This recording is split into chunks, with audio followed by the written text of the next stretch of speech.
Happy Monday. Good morning, good evening. I love getting the shows off with a huge amount of excitement. I am your host, Charlie Shrem. You are listening and watching another epic episode of Untold Stories, where twice a week together we dive deep with some of crypto's most influential leaders, brilliant folks, those who are really making us understand where the industry's going, how we can learn from it, so many cool stories, who people are, how they got into the space.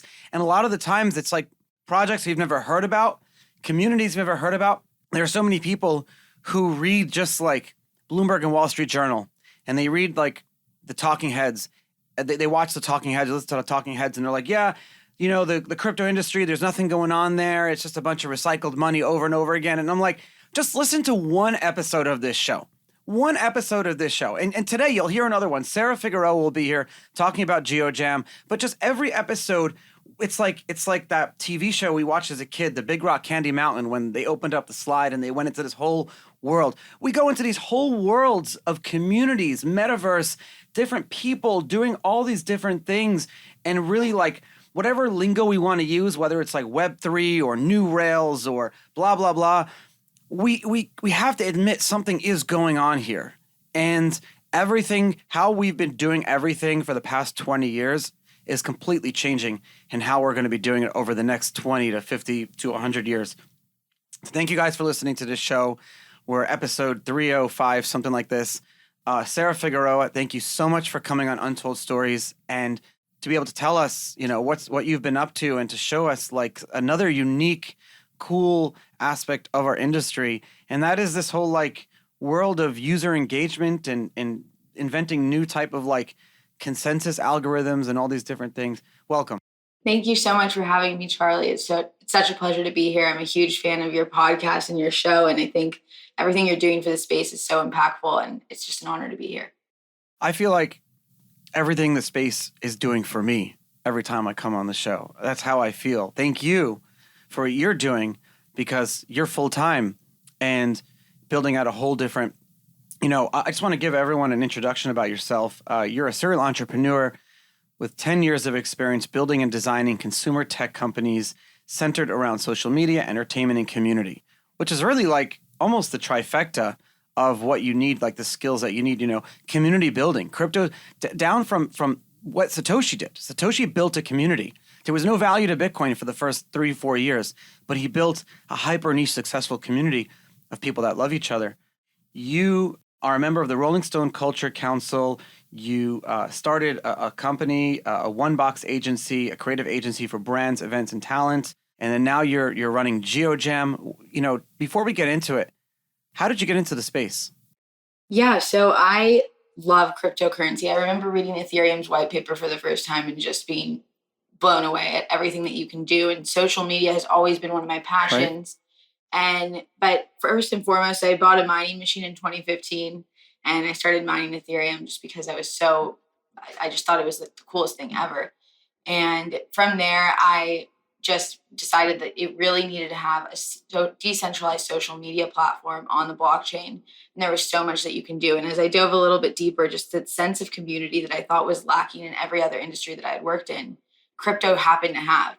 People were so motivated to build together, and that was so inspiring.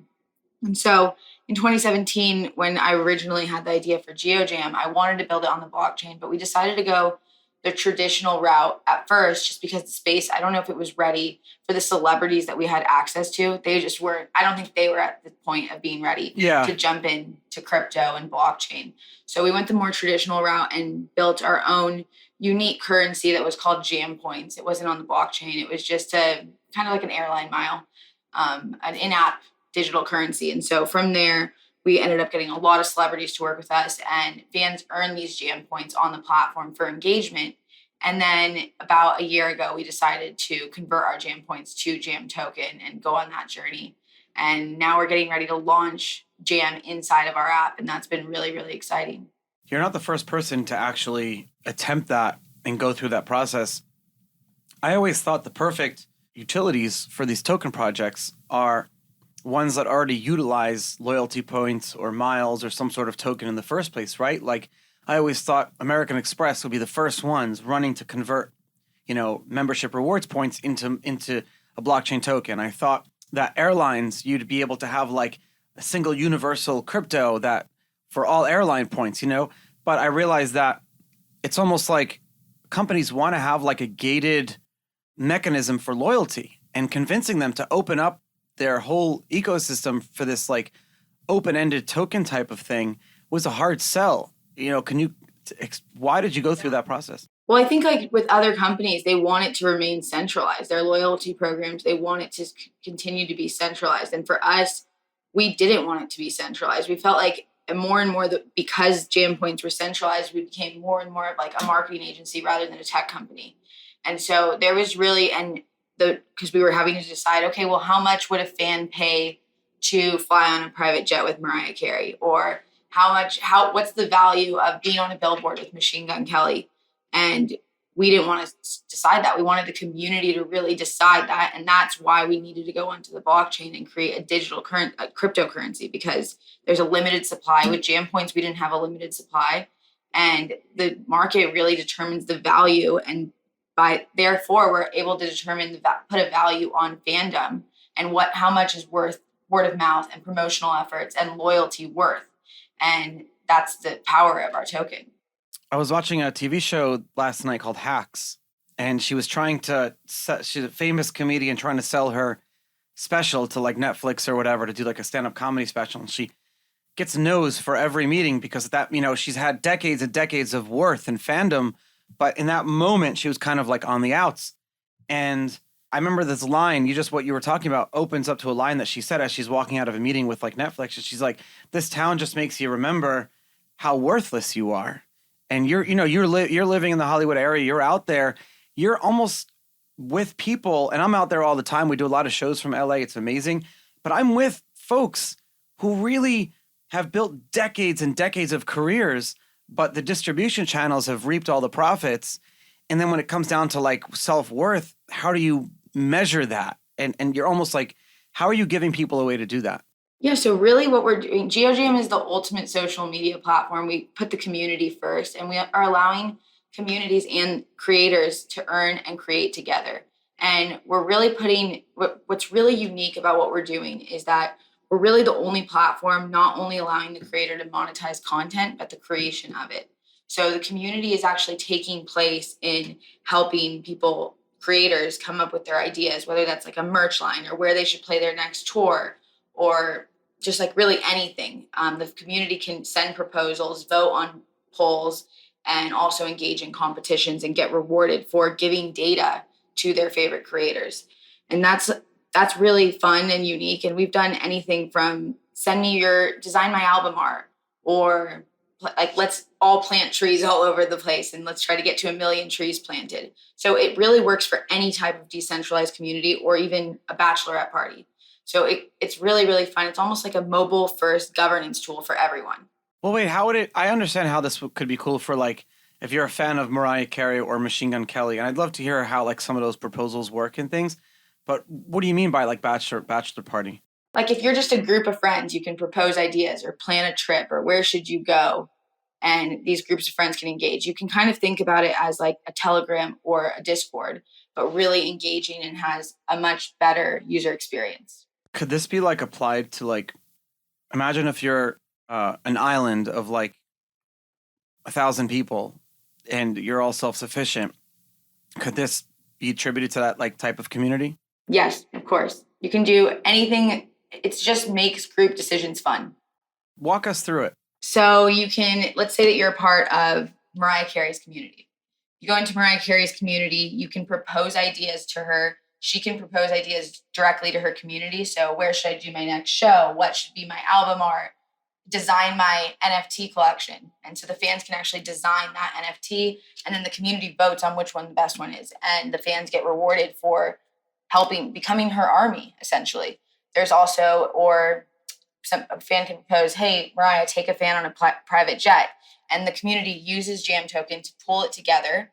And then she can accept or reject the proposal. And if she accepts it, she gets the jam that was pulled together. And if she rejects it, fans get the jam that was pulled together. They get it back, distributed back to their wallets.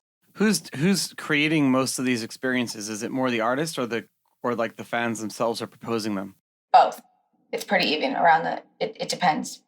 Has anyone done that private jet one you were talking about? We actually just took a fan on a private jet with Mariah Carey to the songwriters induction ceremony, and one of her community members created the NFT.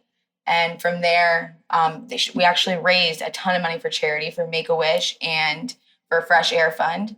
And the fan got to experience something really incredible. And it was awesome. I got to actually be there as a part of the experience. And it was just really, really cool to see her community come together all for charity, but also to experience this once in a lifetime opportunity, which was a huge moment of Mariah getting inducted into the Songwriters Hall of Fame. You think these artists will use the data, the transactional data of how this all plays out to prove out their own like self-worth? Like Mariah Carey can point to this. Will there be numbers in a community size? How does it look like? Is there an app?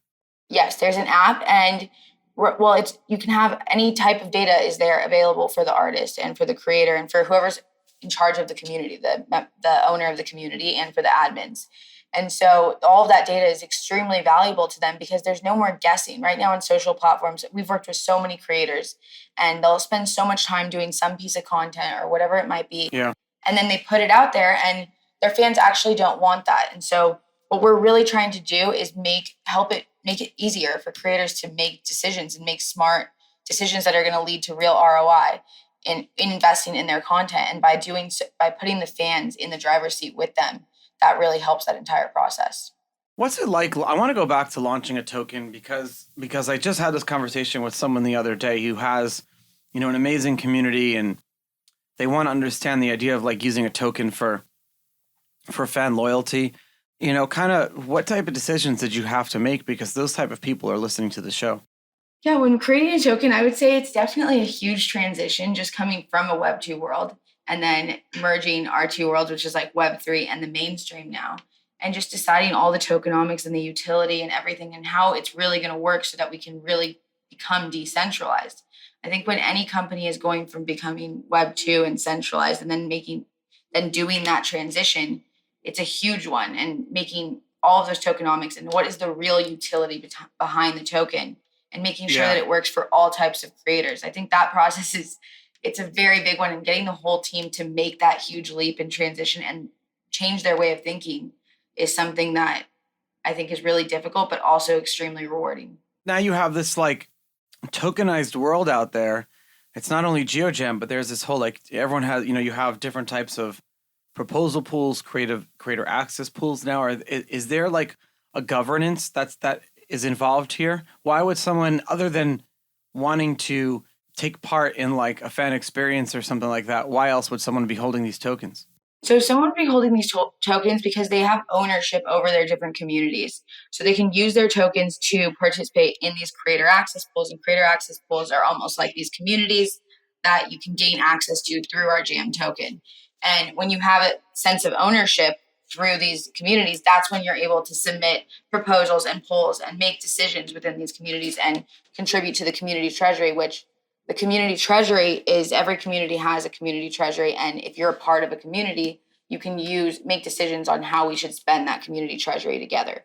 So it's really the sense of the governance is you can look at every community on GeoJam as a microeconomy, and they make their own decisions for that community. This is like the first time though. I mean, could you think of any examples of like an old type of business that was doing just this? I mean, how do you have the relationship between, usually it's owned by the record labels, right? Like controlling everything, all the fan experiences. Yeah. I think right now, mainly every decision making when it comes to a creator has been extremely centralized. And I think that's a part of the problem. And GeoJam, when we first launched, we saw what fans can do for a creator. That was like the first time that we reversed that relationship and rewarded fans for being fans. And the power that they are your army, and they're the most important thing. They're the reason for your success. And so letting them contribute to your decision makings rather than a marketing agency. Like you can put them to work essentially, just saying, hey, let's get my album to #1, or let's sell out my merch line. That's a proposal that a creator can send to their community. That is just really unique to GeoJam. But also even me realizing when we went into cryptocurrency, GeoJam took that leap. That was the very first time that I saw that your community could do stuff for you. All of a sudden, your crypto community, the Jam token community, is sending me designs and sending me all these things, and they're doing stuff for us. Not because we're paying them, but because they want to. They're designing merch and all of these different things. And so, what is already happening in cryptocurrency, we're trying to bring to the mainstream and to entertainment industry. It's so interesting that you say that you never thought that you'd have a community that would work for you. There's no examples of this really in the past. This is like almost, I hate to use the term like an army, but you're building out this community of people that now are like financially, but also emotionally incentivized to want to make your company a success. And it really is a beautiful thing. And the cool thing is there doesn't need to be like exclusivity or loyalty for the community, right? Like you can have folks who are part of the GeoJam community, but they can also be a member of another community. They could like other projects. Our whole industry, and I like to push this message, can work together. Has any other blockchain ecosystem or company helped you guys get to where you are today? Have you gone it alone, or is there anyone? What blockchain have you built on? So we built on Ethereum, but we definitely have not gone on in this alone. We worked with Constellation Network originally, and they were amazing to us. They've helped us so much. Just tap into community. The CEO over there really made me realize the power of community in crypto. So it was an honor to be able to work with the founders there. And besides that, like what we're trying to do is we really do believe that all of these cryptocurrency and decentralized communities should work together. And so what we've done is we've created a read and write wallet so that anybody can connect their wallet to the GeoJam platform and then gain access to communities based on their holdings. So if you're any other blockchain, you can come on here and govern and engage in a fun and unique way any type of decentralized community. So if you have an NFT project, anything that you might have, we really want to become the number one reason why you're engaging and governing in a fun way, no matter what type of community you are. Like, give me an example. So let's say that you have the Bored Ape community. If you connect your Bored Ape, it's in your wallet, then you would unlock the Bored Ape community. And now you can all engage and make decisions and have fun. The community can submit proposals, polls, and competitions. Oh, so you've created almost like a white label skeleton for different type of communities to be able to work together. Exactly. So if I want to send a proposal to your community and you want to send one to mine, we can work together to send proposals to each other as well. Now, like, I totally get how if you're an artist who has a following and you're already someone who's established, this would be a great platform for you. They're great platforms. Like if I come to some of these platforms, I have a base that could follow me through. How does Web3 help like the emerging artists, the one that we've never heard about? I watched BJ Novak is coming out with a phenomenal movie called Vengeance. He wrote it, starred in it, and directed it. And he's a guy, one of the creators of The Office. He also wrote the theme song, and he's in The Office too. And he plays a podcaster in the movie. And this was, he talked a lot about this in the movie. Was that like you have emerging artists, you have emerging people, and how do they get themselves out there? Yeah, of course. Web3 is so interesting because what it does for an artist or creator, or really gives everybody access to community. That's the number one thing that it does. Rather than, it's so difficult for a new or emerging artist to go get signed by a record label or they do sign with a record label and now they're taking most of their profit and revenue. And so Web3 allows ownership over your own art, right? The creator now can get the word out there and have ownership. There's so many different things. There's Audius, right? Where you can go and release your music now and that you don't have to go sign to a record label. And so there's so many platforms that are in Web3 that are giving artists and creators the opportunity to own a piece to continue to have ownership over their art, but also give fans the opportunity to have ownership in creators. And I think that's what's so interesting is that your fans really could become your biggest supporters financially and just for being fans. Do you have this like super fan mechanism at all? Yeah, so for super fans, I mean, the super fans on GeoJam are bread and butter. They are on there. They are supporting the artists in every single way. They're spending upwards of 5 hours a day on our platform. Man. And they're the ones that are getting things in the jam shop constantly. They're getting, anything from a piece of merch to a really cool experience. But the super fans are constantly on the platform, constantly finding new ways to promote a specific creator or an artist. Do you get any pushback from anyone, from any traditional companies in the space, from any investors or VCs? Do people, anyone tell you how this may not work? I'm sure you get, because there's a lot of theoreticals, right? You have to want this community type of mechanism to work on its own, and because you've created like an open-ended token now. Yeah, pushback. I think we actually got more pushback when we were Web 2. I really do think that. I really do think that, just because we had this digital currency that didn't really have a value besides what we said it was valued at. And now there's just so much more opportunity for the artists. The artists on GeoJam would actually just do the experiences previously because they wanted to connect with their fans. But now they're able to monetize these experiences with our Jam token. So I think we're able to scale a lot better than we were, because I'm not just convincing an artist to come on here to promote their album. They actually can earn from doing these experiences and connecting with their fans. I mean, it's a great sell. I mean, if you're an artist, do you require like loyalty from the artist? They can be on other platforms as well. It just depends. Some of them are really engaged. Like Mariah Carey is one who's extremely involved in GeoJam. She was one of the first artists to ever come on, but we let them. They are all on other platforms as well. It just depends. The interesting thing I think that's different now, you actually mentioned this earlier, and I'm happy I remembered it, was that like with Web 2 and all this other stuff, or like at least 6-7 years ago, if you launched GeoJam and you had Mariah Carey, they probably anyone didn't understand the whole token blockchain thing, and B, didn't care. Anyone. Now you probably like the understanding that a lot of these artists have of this technology is like, you're like, okay, you get it. Great. All right, let's go. Like, you don't even have to explain to them anything anymore. Yeah, it's a lot easier. Timing is everything. I think in any type of technology that you launch, timing really helps you. It's everything. What I've learned. I just think timing is really, like, right now is the best time to be in cryptocurrency and the blockchain and Web3. I think it's the best time right now, because artists and creators they know about it. Maybe they haven't jumped in, so you could be the first to bring them there, but they at least are educated about it. And so it's a really good time to be able to work with them and be the first to launch Mariah Carey we launched her very first NFT. So that was just it's really awesome that there's a lot of artists that still haven't jumped into the space. And especially when you're targeting a mainstream audience, they really seem to appreciate that. What was that specific process like? Was it just one day that everyone was holding tokens in their wallet that couldn't be withdrawn onto a blockchain, and then like you just had an airdrop type of thing, and then they could what is the actual mechanics of converting from a non-crypto token into a crypto token? Most people don't know the answer to this. Yeah, of course. So right now we are actually, the jam points in the platform currently, we haven't converted them yet, but we'll be converting them at the end of this quarter.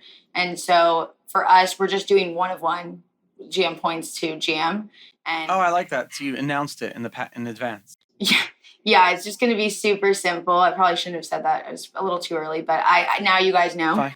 So yeah, we're just doing one just because we always valued it at what the price is now. And we were really specific when we went out for our pre-sale and everything that we did about the price, what we thought it was worth based on our jam points and our experience. So it's our token is a true utility token. And so is our in-app currency. And so that we wanted to keep it really similar. You already have a product built, a mechanism built, a community working. Like if you told me what would be a great token, I would say, here's a great one that's already out there, a community already, let's convert them into a block. That's the way we should be doing it. We should be converting existing communities. Like my friend is part of this 100-year-old Ferrari car community where they have their little tokens that they trade between each other around the world. Like these are the perfect type of communities. It's so cool. It's very novel. So how do you, and it's another deep question, but how do you sit with a spreadsheet and just the title of the spreadsheet is token economics. And then you just almost come up with different ideas and stuff like that. Is there examples that you've taken from? And I'm asking because this is not talked about at all anywhere. And I'm constantly being asked the same questions like, Charlie, who can I talk? In fact, after the show's over, I'd love to introduce you to someone in LA who's trying to do a token. And so, yeah, like this is exact perfect. But yeah, anyway, sorry. Definitely a process. My co-founder, Justin, and my co-founder, Sam. Justin, we were like, Justin, okay, you're going to convert. You're going to figure out our tokenomics. Let's just try to do a sheet. Yeah. And I remember he didn't leave his office for probably 3 weeks just doing the tokenomics. And then he would bring it to me and I'd be like, no, doesn't. We'd always find holes in it. So I think it's really trial and error and trying to figure out what works for you based on the way people are utilizing your token. I don't know how companies that don't have utility build tokenomics. That seems really difficult, but for us, sure, we had some data on the utility of our token already because we had an in-app currency. And so it was easier to do our tokenomics, but still it's such a journey. Yes, you sit with spreadsheets and it's trial and error. There's always going to be, it's kind of like doing projections for your company as well, or anything that it might be, but it's always trial and error. I think no matter what you're trying to put together. And if you mess up one little thing, then it changes everything and you have to restart. I think it's no matter what in any entrepreneurship, it's always trial and error and until it fits for you and until it fits for your community as well. Do you think, speaking of trial and error, do you guys think that what we've understood as NFT in the last year is what, that the fact that you work with creator communities, fans, artists, all across different spectrums, do you believe that what we are currently seeing as utility for the NFT, is that what it's going to be in the future? Or if you look at like the first year or two of the token was the ICO world, but now token is like completely different. Do you think what we saw as the boom of NFTs be completely different, or will they be like these? And I'm talking about from an artist perspective, not like a home mortgage is, turning that into an NFT perspective, but like from an artist perspective, music, film, content, is this where we're going? I think we've only begun to see a glimpse of the utility of NFTs. I really do. I think NFTs, there's so much, I've actually spoken on a few panels just about NFTs beyond the art. And there's just so much that we can do. There's so much value that could be stored into it and access that could be provided through it. And you'll see a little bit about that in GeoJam 2.0 and how we're thinking through NFTs and the governance that could be stored into them and the mechanics of the experiences and what you should actually have access to. But I do think that there are a lot of people like ourselves that have really put together experiences and creators through an NFT. And like, if it's as simple as like a boarding pass, like it was for Mariah, and then you got access to that. I think that there's going to be a lot of that, but I think that's even still the beginning of what NFTs can do. And I'm really excited to see what the space comes up with. I know it's something that we've been definitely focused on and thinking through. And we turned as a part of going from Web 2 to Web 3, we turned our entire jam shop into NFTs, whether it's a t-shirt or an experience. And so I think there's a lot more that we'll begin to see, but I'm really excited to see what the space does. That's so cool. And that's a really great, explanation of, because I see people on panels all the time and they also don't really understand or explain what's going on. But like you said, and this is the key, it's just so each NFT, if you look at them as like a single thing, like a piece of Lego, it constantly can be written to. So it's almost like this website that's movable, that's attached to the identity of the individual person. So if you were a listener right now, and we're at the watershed or the cusp of the NFT boom, if you will, what would your advice be to those folks? What should they be doing, not just with GeoJam, but with all these other communities? Like, should they just collecting as many NFTs as they can? Is that the best advice? I think that it's really about finding what community works for you. And thinking about it, not just because it has hype or it might have, just really thinking about what do you want to be a part of and what kind of change do you want to see? And I think it's all about the community. And that's what I think about through NFTs. I know when I purchase NFTs, I'm really thinking about what is this community doing? How can I be a part of it? Can I add value? And I think that's the most important thing, not to just buy tons of them, because it's not just about, it's really about the utility and what it can give you access to. I know for me, World of Women was a big one just because it really showed the power of women in Web3. And that was really exciting to me. And so I think it's really important to think about do your research and your due diligence on the community and what they're doing and what they're about and the utility of the NFT, not just about the hype and what it might be worth one day. Yeah, because if you make the value, then other people will see the potential value. But if you chase the value, you're going to lose. Mm-hmm. Exactly. It's great advice. Sarah, I really appreciate you taking the time and coming on Untold Stories today. Can I introduce you to my friend actually after the show's over? Of course. I would love to. I had so much fun with you. Thank you so much. Thank you.